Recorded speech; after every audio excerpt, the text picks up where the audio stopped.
What's up, everybody? My name is Nani Magara, and welcome to yet another episode of the Plunge Podcast. Can you imagine that we are now 8 episodes in? When I started off this podcasting journey, I met, I think it was Gadoni from AfriPods, and she was basically telling me how when you're starting off in podcasting, start off small and slow, and then build and build and build. So she was like, start off with like a season one, and then take a breather, start season two, take a breather, etc. And all my favorite shows, all their season ones have 8 episodes. So this is the conclusion of season one. So confetti to me.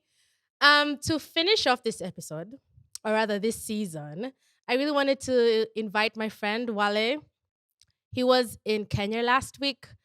And Wale is from London and he works in this amazing global brand that we all know. But I wanted him to talk about it and his journey.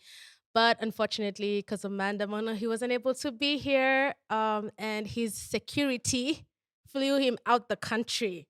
I was like, okay, sir, goals. But he's gonna be back in Nairobi and he's gonna be in season two. So yeah, I really wanted Wale to close the season off, but perhaps the universe had other plans for me to close up, like a looking back into the journey so far. And then also talking about something that has really been in my heart for a very, very long time and also happened very recently. And I've also kind of been seeing it going around, and people have been asking me about it.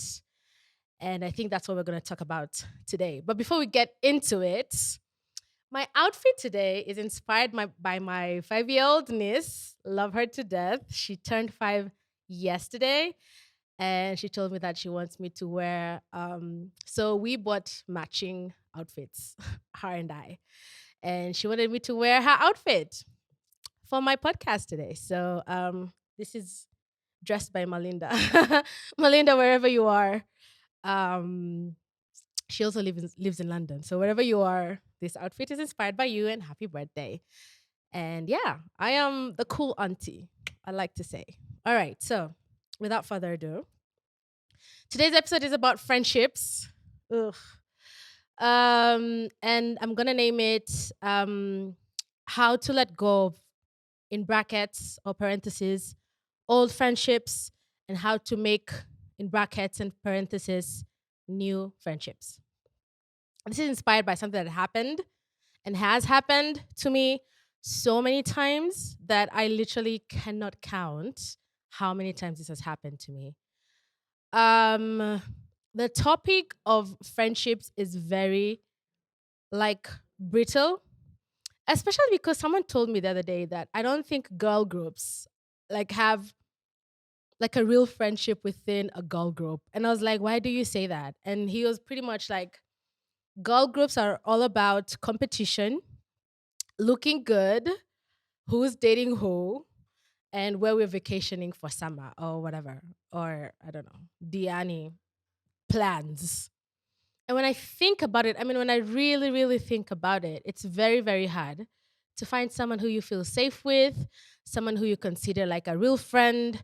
And like also, we have such huge standards for our like relationships, like when it comes to like a partner, but we don't have standards when it comes to friendships. That's literally like it's like a cognitive dissonance in a sense, right?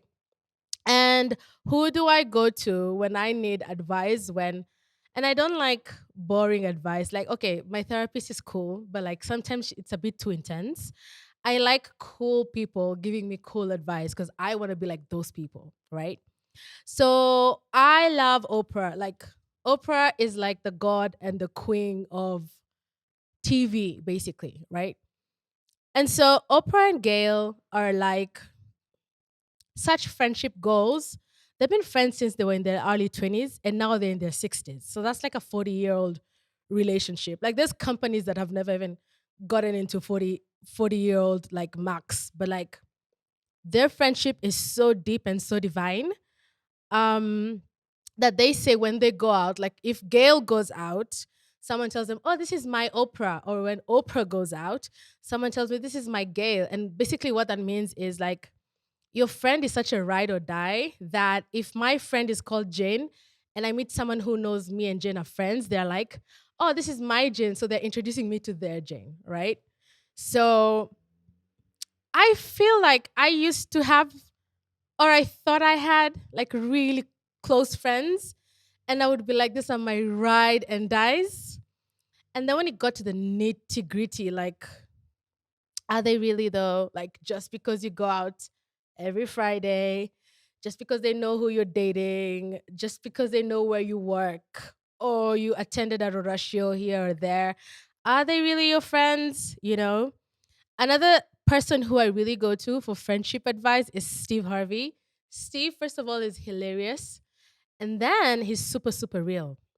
So there's this video on YouTube. This lady is basically telling Steve that she has a coworker who ended up being her friend, right? And then in the process of them building their friendship, she realized that she's always the one initiating plans with this person. So if we can have person A and B, or like say Shiko and Wanja, Shiko is always the one initiating plans, and like the other person basically takes and never gives. And I was like, oh my word, like this is literally me. Like I felt like she was describing me because I used to be, and this is me also looking back to like pre noni before therapy and post noni after therapy, right? I used to be like the over giver, oversharer. Like I will text you to ask you if you got my text to make sure you're okay.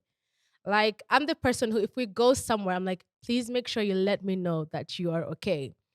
And so most of my friendships were like, I'm not gonna say never, but they were almost lacking. Let's just call a spade a spade. They were lacking in reciprocity. And my my drag of choice was that I felt like I had to overgive so that I can feel like I am worthy enough to receive. And like that's a really bold thing to say and a very vulnerable thing to say. But like we need to speak out like the hurt versions of ourselves that we don't show to other people, but then we are showing them in action, right? Because instead of me communicating and telling my friend, hey, I don't like how I'm constantly the one giving and you're never giving back. I'm not going to tell them that. I'm not going to communicate that because that means like I have to start a whole conversation about healthy communication, which is like, mm, it's hard to have like a tough conversation with a friend. But then we can tell a partner that, hey, why aren't you calling me back? Why aren't you texting me back? But then with a friend, it's like so difficult, so delicate, right? And so I would just like kind of like hold grudges and hold grudges and hold more grudges. And so up until it gets to a point where I get over you and I just move on. I don't ghost you, I don't cut you off. I just I just in my mind I conclude the friendship. So I'm not gonna sit with you and have like a unconscious coupling type conversation. I'm just gonna move on. And I think the other person will probably be like, hey, what happened to this chick? Why is she ignoring me? So I will take accountability and say that that's the type of friend I used to be. On the other hand, there's friends who I have come to and I've told them, hey, I don't like how I'm constantly the one making the plans, booking the places, doing everything. And like all you do is just show up. Like you never show up for me the way I show up for you. And then they're like, okay, yeah, yeah, sure, I'm gonna come and show up for you. And like it almost never happens, right? And so what Steve told this lady, he was like, just stop always being the one like initiating. Stop and then see will they initiate back. And honestly, didn't happen. Honestly, it didn't happen because now you realize you were the friend, but they were never your friend. And that's a tough pill to swallow. And I think sometimes we really crave for validation so much. And I think I was also craving for validation from these people so much because I was like, I've known you since forever. Like, I've known you since I was literally a toddler. Like, honestly, if you're under 18, you're a child. So I've known you for all these years. And why aren't you just reciprocating, you know? Even when I think about it, honestly, I'm getting a little triggered. But that's just how friendships are, you know? And we lack having honest conversations with our friends or people who we think are friends. And so how a real friend would show up is they'll be like, damn, I am so sorry. I didn't even know. Perhaps they didn't even know that that's how they were showing up in the friendship. So they'll take accountability. They're not gonna be like, why do you feel like that? They're not gonna blame you. That's not a good friend. A good real friend is gonna take accountability and say, I'm sorry for hurting you. I didn't know this is how you were feeling. Or I knew this is how you were feeling, but I was just being selfish with my time and with my communication. And so, because I care about you, moving forward, I'm going to take responsibility to also give back to you, right? And I think that's how a good friendship looks like. It's give and take. And also, when you're given, you need to receive. There's those friends who are like, no, I'm the one who always pays the bill, you know, and it's okay. But like, learn to receive. To receive is to have, it's a feminine energy. It's a vulnerable energy, especially with like cis het men. I have to put that out there because I am very gender conscious. So when I say cis het men, I mean straight men, basically what society calls men, right? Cis means biologically born as, and then hetero means straight. So yeah. So basically, what people would say a guy. So men are very hard, like it's very hard for a guy to receive. It's a very masculine energy. A masculine energy gives, a feminine energy receives. So that's something also I've also struggled with receiving, like someone actually doing something for me. I've really struggled because I'm like, okay, now I have to give back because you've given me. But like sometimes it's just someone just showing you that they care about you and like, hey, and giving doesn't mean materialistic stuff. It could mean time, it could mean help. Yeah. So that's what a good friend would do. Another way to know your friend is real or not is when you're going through something either really, really tough or you have a really good win. Here's the thing that people are afraid to speak out is that most of the friends that we have, they want you to win, but they don't want you to win more than they're winning. Right? So if it's like, yeah, win, win, win, but like I'm always here. So if you get to my level, yeah, it's like you're coming for me. You're like coming for my throne. And I'm not gonna lie, I used to have such friends who like I felt like I used to feel bad because like I'm doing well. Like that's absurd to even think about. Like now that I have gone through, listen, my therapist, Lucy, wherever you are, you have made me a changed woman because now I can smell that. Like I can smell someone's negative energy a mile away. Like like I have like my energy radar is like, you know, a dog, you know, the way a dog goes sniffing. Like my energy radar is so strong right now that I can sense your energy, even if you're not saying anything negative. Because most of the time, communication is nonverbal, it's not verbal. So someone will be like, oh my God, you look so cute. But like, ugh. And that's why we always go like, I don't know. It just felt weird. It just felt like it was not working. Like something was not giving, as my Gen Z cousin would say, it was just not giving. And it's because this person doesn't really care that much for you. Like they like the fact that you're doing well, but like don't do so well that you're now outsmarting me. And that means that that relationship is founded on like competition and like lack. When I say lack, I mean like to lack something, LACK, right? And then there's those friends who they were not doing so well, but then when they do well, they start treating you like crap. That's wild to me because I literally just got triggered. I literally, as I sit here and I speak, got triggered because like friendships are very how do we put it? Very intimate. Like it's like family, for instance, right? You don't choose your family, you don't choose your siblings, you don't choose your parents. The universe just says, I'm gonna give you Martin and he's gonna be your brother. FYI, my brother is called Martin. So I didn't choose him to be in my life, right? But like if I have a friend called Martin, I am choosing for Martin to be a part of my life.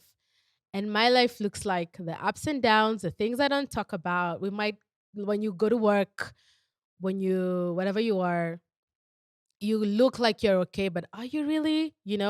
Friends are meant to be the family that you choose and that they're going to be there for you, like through it all. So when you're having people who are winning, when let's say they've been on a growing track or a losing track or a failing track, and then finally they start making it in life, right? And they start treating you like crap.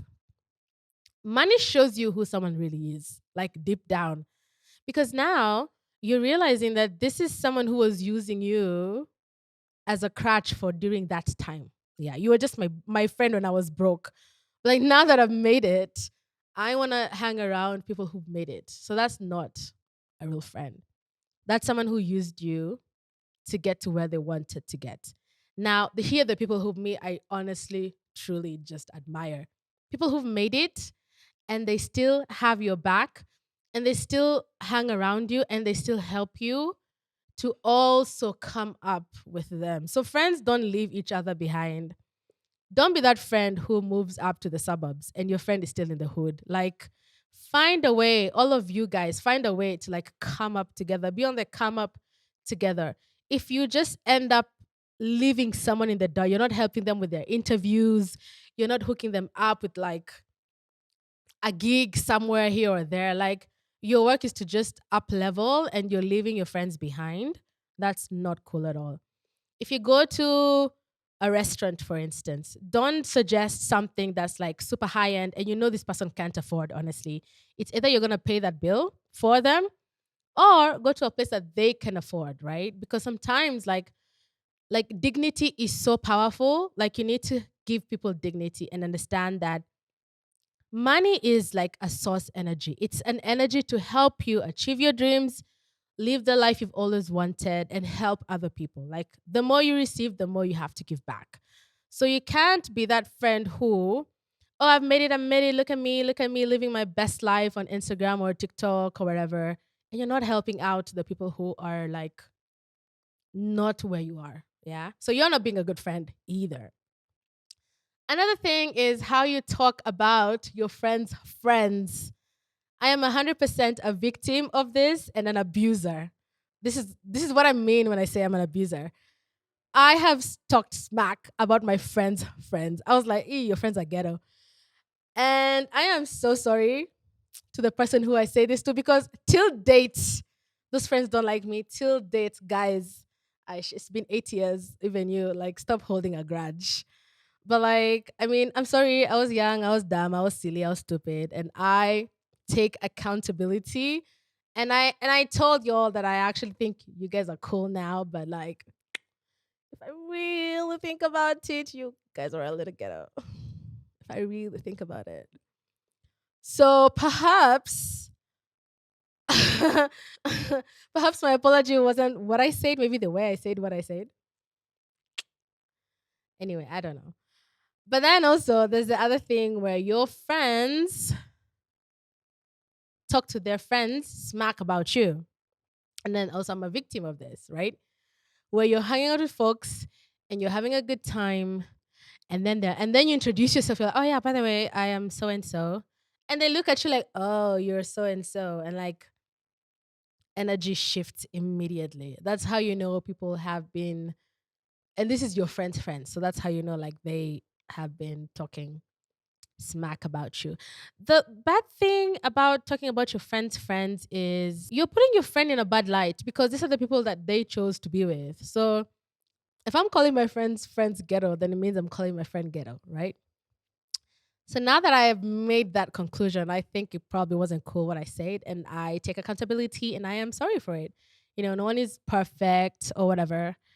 But then also, if someone is your friend and they're talking badly about their friend, probability of your friend talking to that friend about you is very high.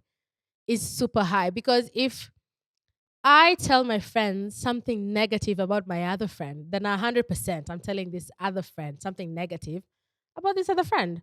So it's like, what makes you so comfortable to speak negatively about your friend to me? Because I am your friend. It's like, if you gossip with someone about someone else, trust me, that person gossips about you to that other person. And like, it's just like this cycle, this never ending negative, toxic cycle that continues and that happens.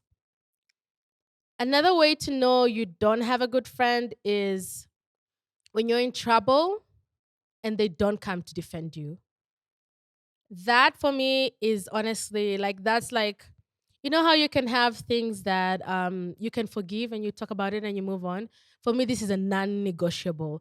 If you're my friend and I am in trouble and you don't come to my defense,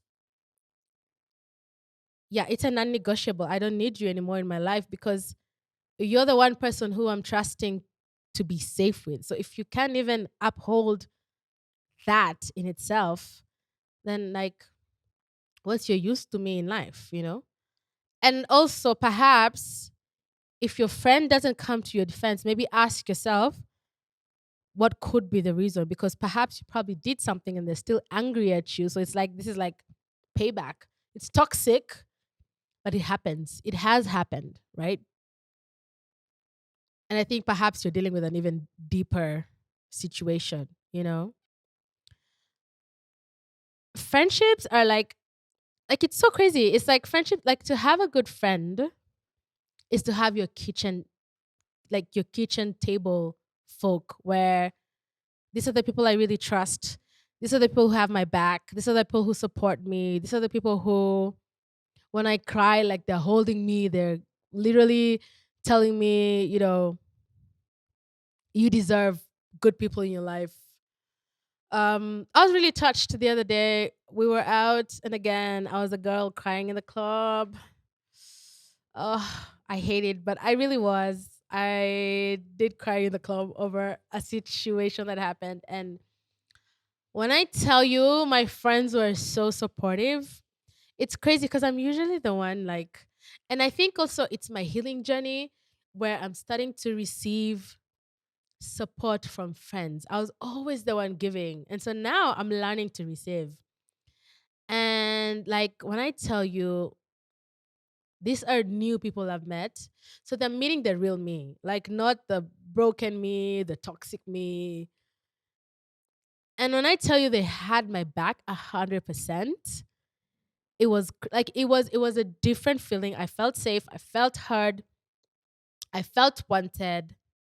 And most of the time, we're so afraid to be vulnerable in front of friends. So if you can be vulnerable in front of your friends and they really, really, truly are there for you and not telling you, I told you so's, or giving you tough love about it, like they're truly caring, that's a good friend.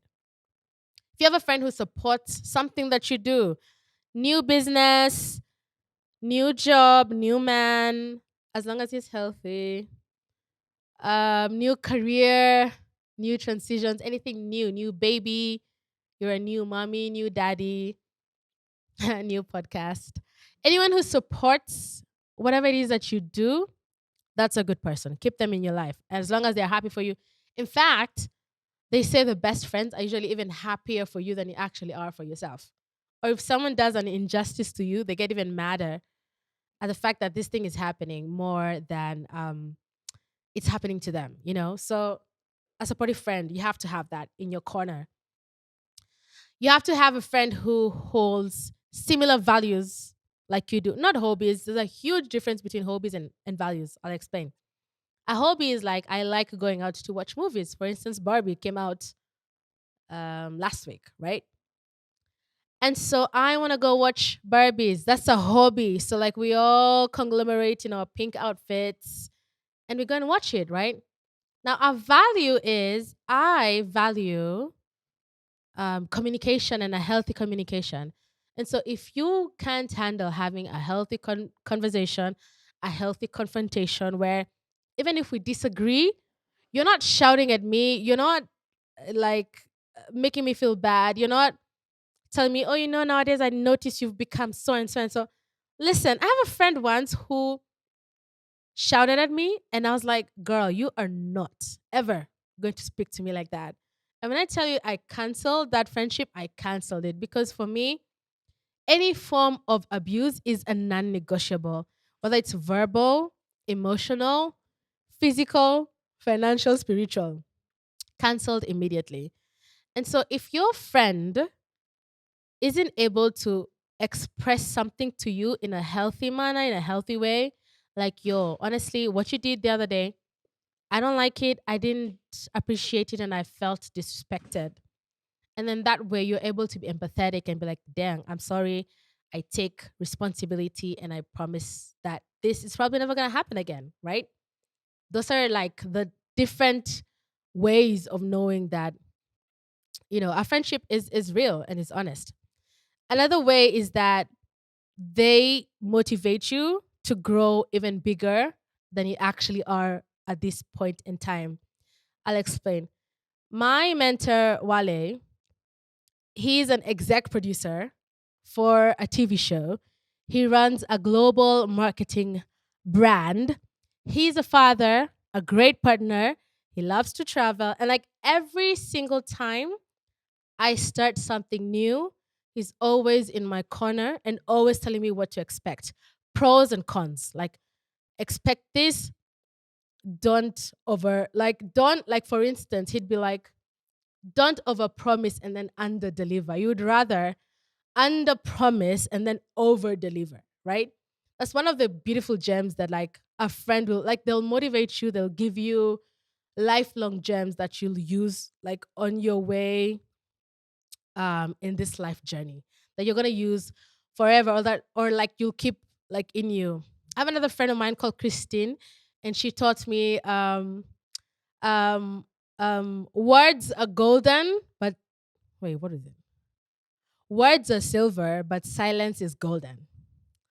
And like when I sat down on that, I was like, you would rather stay silent, especially when you know you're gonna say something bad. You would rather keep your peace than, let's say, go. You know how Michelle Obama says, when they go low, you go high. You would rather go high than go lower than that person went. Although it's super hard to go high when they go low because I'm like, I'm not Michelle Obama. When you go low, I go lower. And so I think you need those type of friends who kind of guide you on how to be a better person, and not just all the time. We're just turning up, we're just sharing TikTok videos. Like, let it have more depth. Deep dive into your friendships. I'm going to talk about spirituality as well. Um, I am a very spiritual person, deeply, and I mean deeply. I've always said I'm a hashtag God girl. But then you're gonna have friends who are not religious, are not spiritual. They have their own beliefs, yeah. And so you can't judge someone because of their belief, but you can only judge someone because of how they treat you and how they act around you or towards you.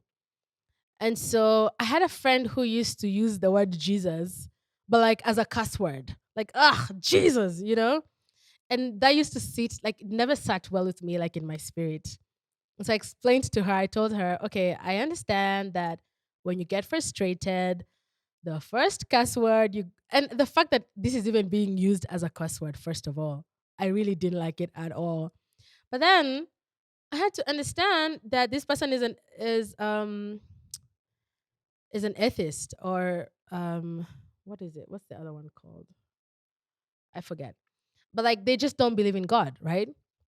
And I just basically explained to her very healthily that as someone who believes in God, when you use the word Jesus in the way, in the context you're using it, it's blasphemy according to my religion. So when I'm with you, if you're in my presence, I'm going to need you to not do that.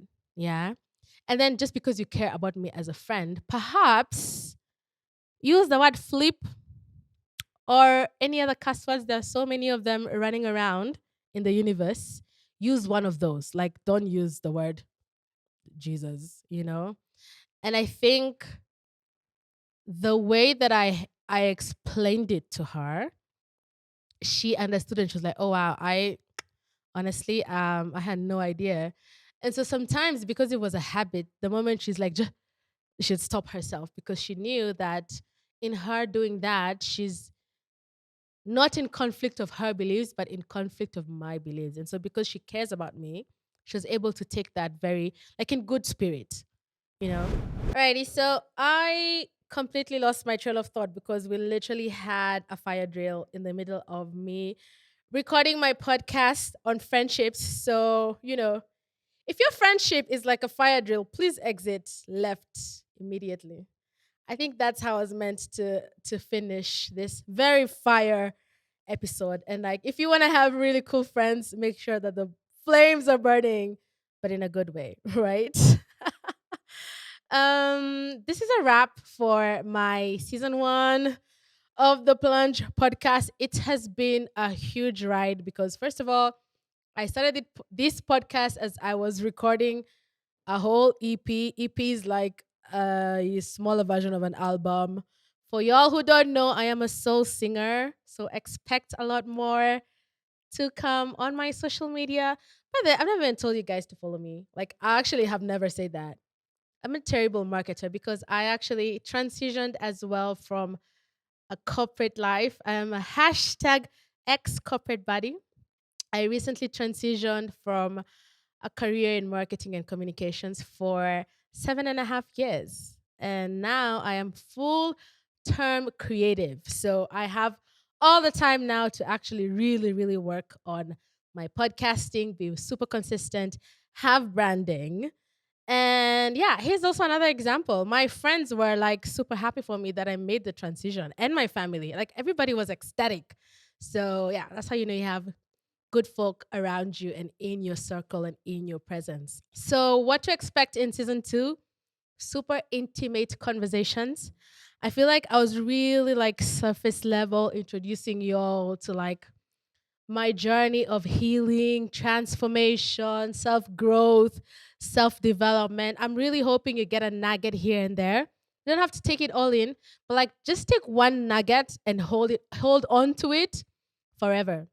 I have a friend of mine who told me the one nugget I'll never forget you said out of one of your podcast episodes was the three words or the three phrases that will anchor you for the year. And I think that was like my first ever episode. And I don't know if you all remember, but they were bold, deeper, and fun. And I've really been struggling with the fun part. But like the bold and the deep is very easy for me to do. But like fun is it's a challenge, but I'm working on it. I'm trying to be more light, more funny, more because I can be intense sometimes. So yeah, I'm working on that. But like other than that, it's a wrap for me. Please subscribe. We have really grown. I am super excited for everybody who's followed me on Instagram. My Instagram followership has gone up. My TikTok followership has gone up. My YouTube is growing, but I can't use the word app. I will say it's growing. And so please subscribe. Subscribe on Spotify as well. I really want to just focus on like YouTube and Spotify. And now we have Wazo Podcasts by Team Semabox, who is my team. So yeah, I think those are the three that I really want to focus on for the growth of my podcast. So follow me everywhere at the Plunge Podcast and at Noni Mugera wherever social media and YouTube and Spotify and Wazo podcasts is at. Thank you so, so much for riding with me, for keeping it real with me. Season 1 is a wrap, and I love you all for that. And peace.